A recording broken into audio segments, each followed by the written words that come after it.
Rachel, welcome to our podcast, Cliquify's podcast called From Clicks to Culture. We also have a newsletter that we talk various employer branding and how to really drive culture in the age of AI and technology. There's so much technology out there. I am so grateful that you've decided to join this conversation. A couple of months ago, we had a couple of your colleagues join as well, John Graham and Siobhan Bankett. It was a great dialogue with their perspectives on tech and how to kind of maintain humanity in terms of employee experience as well as candidate experience. And of course, Rachel, a lot of folks who are listening to this know you already, but I welcome your introduction here. You're a celebrity generally anyway. Yes, thank you for that. I don't know if I'm going to be able to beat Siobhan and John, but so thank you very much. But for those of you who may be listening for the first time, my name is Rachel Morgan. I'm one of the VPs of Client Service at Shaker Recruitment Marketing, a very close friend and partner of Cliquify, and just excited to be a part of the conversation. Yeah, look, Rachel, I mean, every time we meet, I've known you for a couple of years now, and every time we meet, you have just so much knowledge and experience across industries, right? Because you've got clients across various industries. And so I was super excited this morning, getting into this conversation here about just learning about what you're hearing, right, from your clients, your experiences. So today, we're going to kind of dig into the overarching umbrella of, how do you really balance technology with driving enough humanity in the process so that everything it's not like robots talking to robots, right? Because you've got AI applicants now. So it's really digging into that as an overarching theme for today's dialogue. And then I have like very specific questions for you that will come along the way to help our audience learn from each other. And of course, I'll share some things that I've been seeing as well in the market in my conversations with talent leaders and employer brand leaders and function leaders out there. Sounds So good. if you're okay with it, you ready for this? All right. So Rachel, we'll start with kind of just tools and tech, right? I mean, of course, from your standpoint, it's like I'm sure it's blown up exponentially over the years that you've been doing this work. What are your thoughts on how fast technology is being implemented today within your client groups? And then what challenges are you seeing, be it maybe adoption or, whatever the case may be, like what are you seeing out there across industries? Yeah, it's a good question. So the focus on tech has just ramped exponentially. The education on it is kind of coming in time. I know even just on the agency side, we have such a hard time keeping up with all of our partners and all of the new product offerings that it is probably one of our fastest growing areas when clients come to us of like, what AI tools should we look at? What are the latest chatbots? What should we be doing for video? Because there's a lot of noise. And so really that's where we come in to partner with you and other like-minded folks. In terms of implementation of tech, everyone's so afraid right now that they're going to be left behind or that they're not up to speed yet on the latest AI tool. And we kind of offset that of like, are you ready for it? Because that's usually where we see that gap. The interest in there is there. The intention is pure. Everyone wants to engage in new technologies that are going to streamline the candidate experience, get that human storytelling out there. But where we run into challenges is usually with change management and the adoption of that tech in a timely manner. You can have the best product around, but if the team isn't leveraging Cliquify and they don't know what tools you all have available, that's where we're going to start seeing that fall short. And not for lack of the tool, but probably too fast of speed for adoption and implementation. But there's also that second piece, especially with AI, of, well, hold on.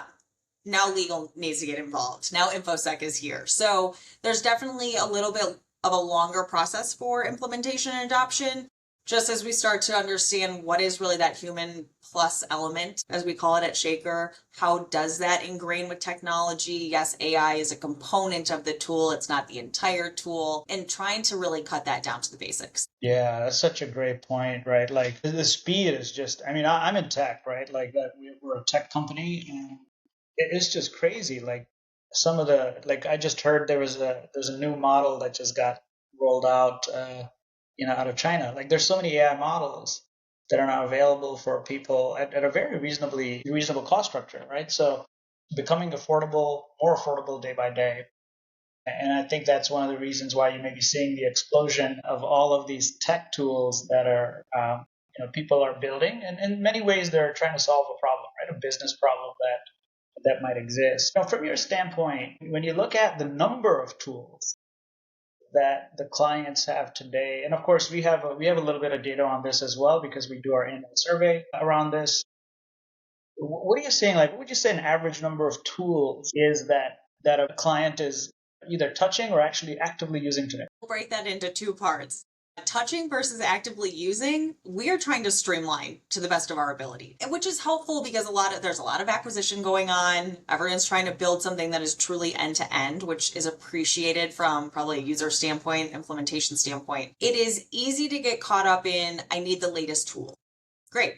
Has great functionality. How does it work with your larger tech stack? Are there points of friction? How could we streamline? And really, I think starting from the bottom of what tech do you already have, and have you actually understood all of their solutions? What is the latest roadmap? Where are they today versus maybe when you signed on a few years ago? And really getting the most out of those tools first, because when we start to see tech layered on tech is where we actually see that drop of adoption, because it's too much. No one can keep up with the latest of each of those tools. And so, when we start talking, you and I, even about perception studies versus social posting versus video engagement, like that's what gets my team excited, because we can actually come back to a client and say, you're talking about these multiple pain points. You don't need 3 different tools. You just need to streamline into a Cliquify or another platform. Yeah, absolutely. Absolutely. And I would also say, we're coming from, I'm going to go back to like when I started at Shaker, I had a client who was going through a tech stack overhaul at the time. And that was a year of my life. And it sounded great in theory. We want the best AI chatbot. We want the best CRM. We want the best ATS. Oh, but at the end of the day, we had this solution that was 9 different technology partners. And it was really challenging to get that off the ground. And over time, we actually did scale it back to say, this platform can actually do the same thing. Maybe not with the level of customization, but your end-to-end experience is going to be better. And so I don't think it's about how many tech partners you can have. It's about how seamless they can all integrate together and finding the right blend of who can we bring in from an ATS that's going to work really well with a Cliquify. Where do you layer into a CRM strategy, an existing social strategy, so that we're not building these new workflows every time. That's so critical, right? Like having that fabric. Now, I'm a former recruiter, Rachel, right? So oftentimes I was on the receiving end of all these technologies, and honestly, I've maybe used like 5% of it. And unfortunately, that happens, right? Because people have their ways of doing things they've learned over the years. But ultimately, in the space of recruiting and retention, especially in recruiting, it is about picking up the phone and actually building a connection with your candidates, especially, of course, if you're after like the higher quality candidates, like actually start to talk to these folks. And I don't think, yes, there's all these like AI voice agents now and stuff, right? Like, I don't know. It worries me. It worries me that, is there going to be a future where I'll get like some executive recruiter who's not even a person? Probably, is the sad part to call out, because everyone's looking at it from the efficiency standpoint, but what's cool, what's next? They want to be an early adopter. But at the same time, I would say we're already seeing a pivot of where does authenticity come in? How do you continue to still have that human touch element? I will say I was probably later to adopt some of the AI functionality. My husband, my colleagues, different realm. I joke my husband's assistant quite literally is ChatGPT. He's been in a relationship with that for a couple of years. So he has found that personal blend that works. I'm still navigating it. But even when I get emails now, whether it's from a client or a vendor or an outreach on LinkedIn or a recruiter, you can tell. There are certain words or formats that you're just kind of like, this doesn't land. That's not me. That's not how I speak. And so I think finding the balance of where that can come in from an efficiency standpoint, but that human element is really what people are looking for. And I think will continue to be the thing that grows.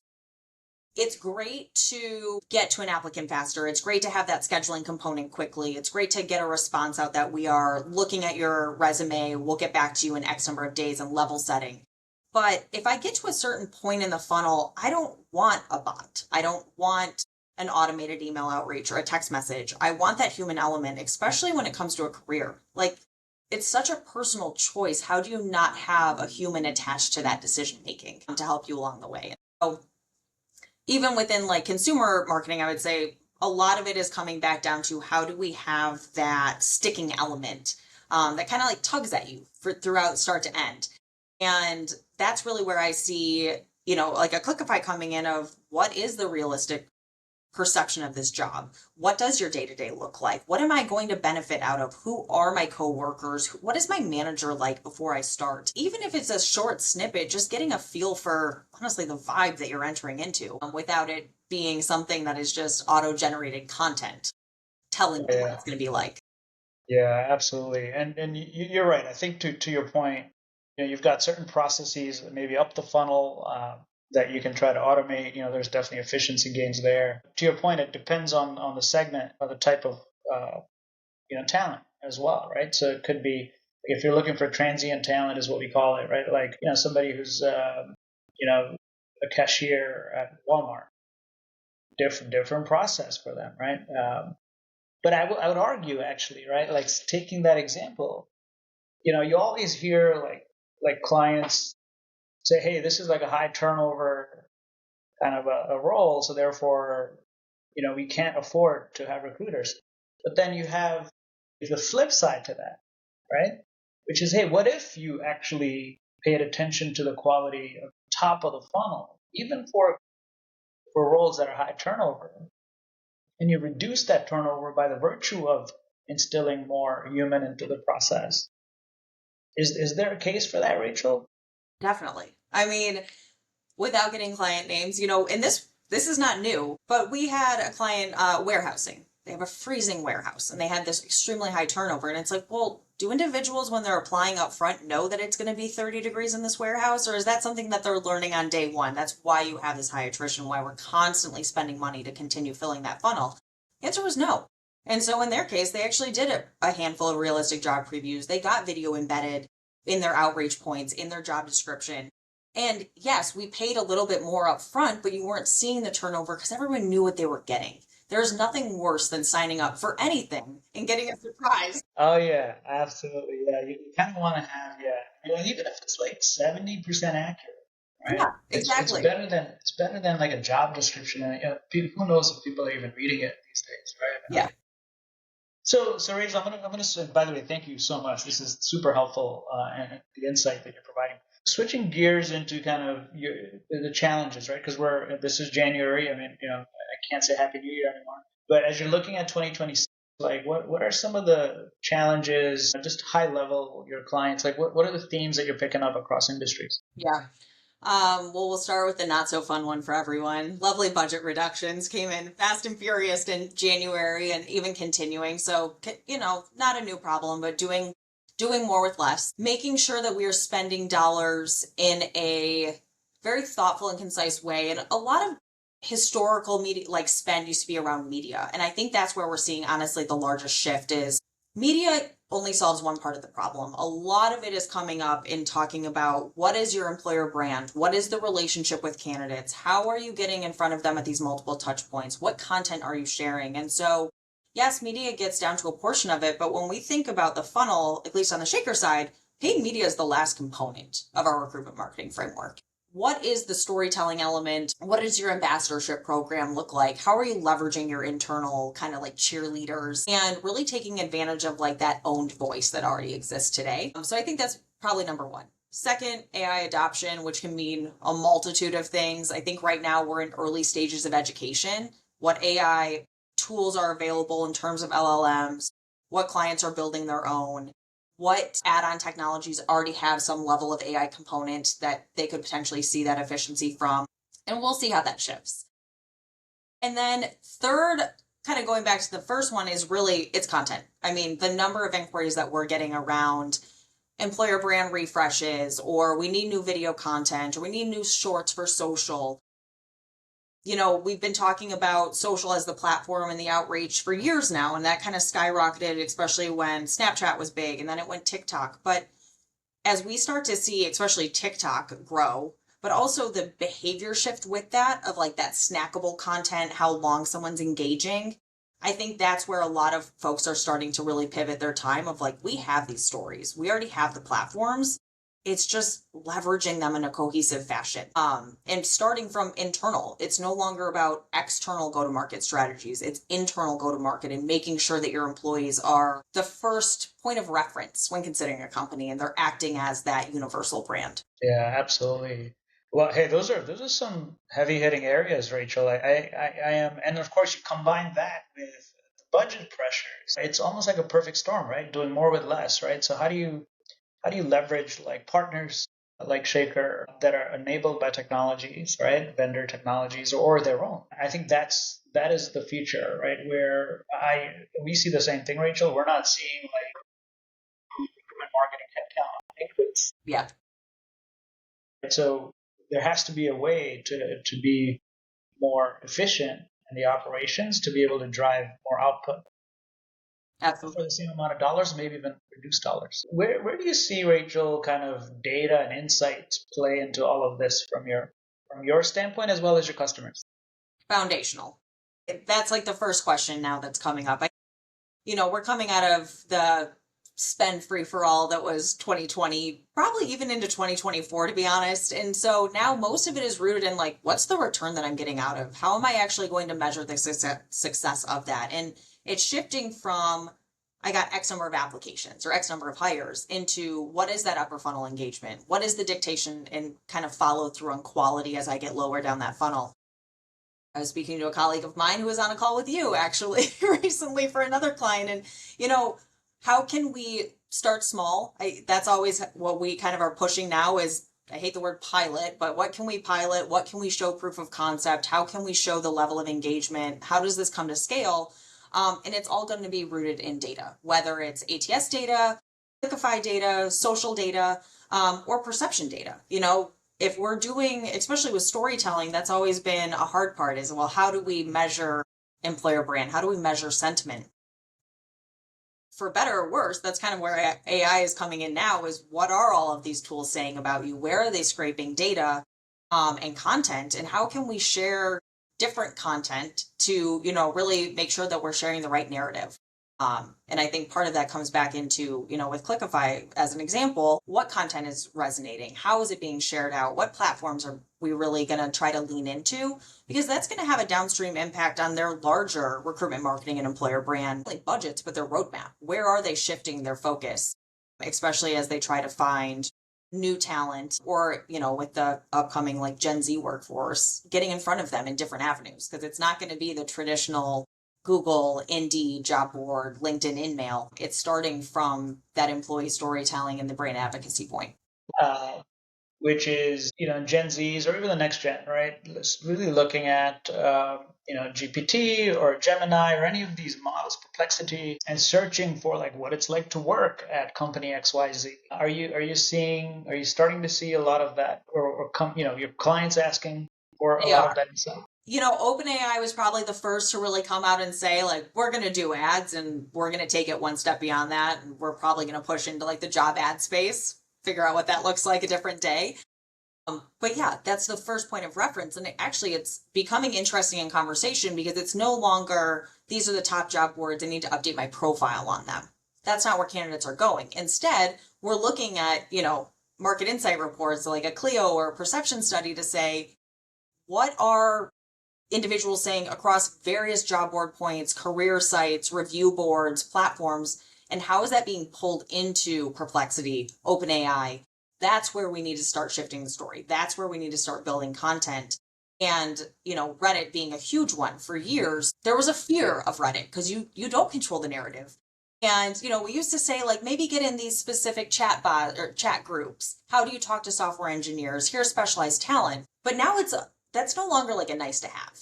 Reddit is like one of the top source when you're looking at AI and where it's pulling from. And so starting to have more real-time engagement with those Reddit communities as an example, how are you sharing content? And really a large push off of the more traditional models of where reviews are being saved, where folks are asking questions. Yeah, and I keep getting, somehow Reddit's got it figured out because they keep like pushing ads to me like, hey, you should be doing ads on Reddit for your business, Yes. right? And I'm like, from that standpoint, I guess I suppose you can own your narrative that way, right? I didn't double click on it to figure out like, how much it would cost, right? But there are ways to maybe, pay to own your Reddit as well, right? Same questions. Like, I would love to know, when you're doing these demo conversations, you're getting a new person who's reaching out about Cliquify. Like, what are they interested in? What's bringing them to Cliquify maybe on the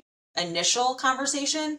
But then I would love to hear, like, what else are they learning about once you get them on that first phone call? Because even from our conversations, there's so many functions of Cliquify that even with my team, we're constantly saying, yes, Cliquify can do that too, but they also have XYZ. And so I'd love to hear more about like where are your clients coming to you for the most help and what has maybe been the most surprising product or tool that's been impactful for them? Oh, that's such a great question. And by the way, this wasn't planned, guys, of the audience. This is just purely me asking, like, what questions do you have, right? So shameless plug for Cliquify here. Really, if I kind of step back, we've been in business 5 years now, right? And the conversations have evolved quite significantly, right? But I would say that the main kind of reason why we talk to prospects or even clients, or they talk to us, is to really drive a more meaningful storyboard with their candidates as well as employees. So to your point earlier, Rachel, it is about content.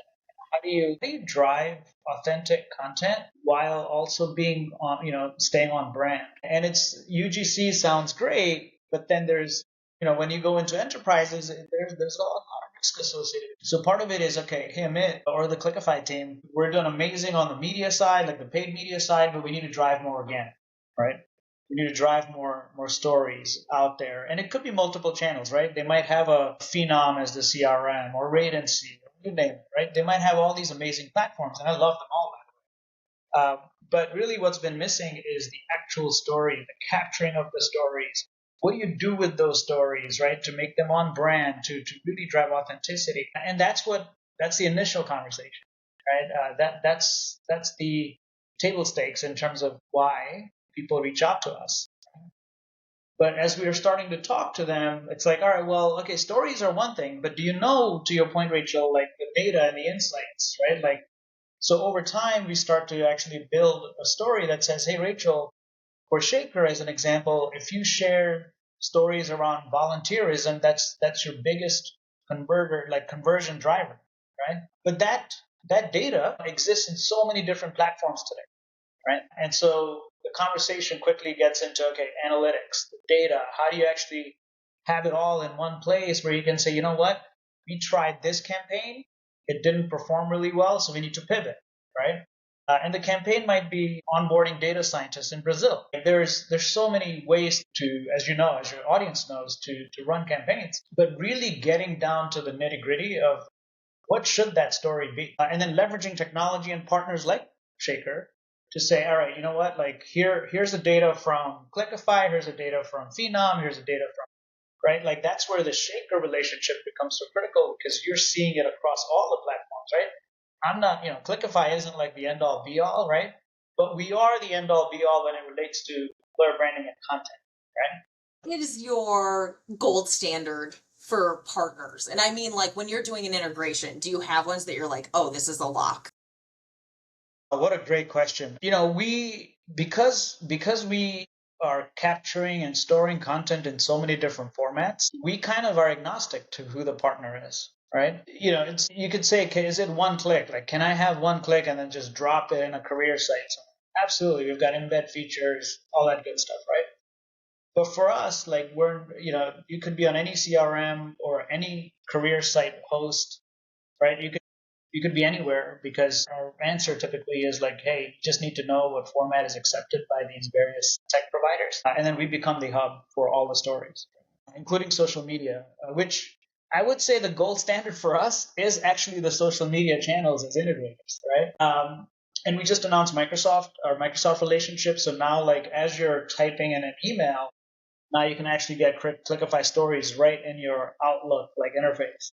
That's cool. That's great. Right? So it's interesting. I feel like some of the HR tech out there, I think it's way more complicated than it needs to be. Right? I would agree. But also why we partner well. We're both neutral. So we'll, bring in the best of the best and see how they can all learn from each other. Yeah, and We've always been a big believer in like we need to be in the flow of work. So even for Cliquify, for my tech teams, I'm always like, users shouldn't have to log in separately? Like where do they work the most? They're in Outlook because a lot of our clients are enterprise. So we started with Microsoft. We do have aspirations to get into Google Workspace, but right now Microsoft all in. Teams integration. So everything is now in the flow of work where you don't have to log into yet another tool or platform. So that's kind of our goal. All right. Well, Rachel, this has been an amazing dialogue, so much insight that you've been able to provide to our audience. And I've learned a few things here as well, just you speaking, with what the industries are looking at. So I want to thank you from the bottom of my heart. I know how busy you are, so I really appreciate you taking the time out of your busy schedule to join us today. Um, and I look forward to seeing you in San Diego. Yeah, thank you so much for having me. Excited to get out of the freezing cold for a few days. So we'll see you in San Diego and excited for TA week.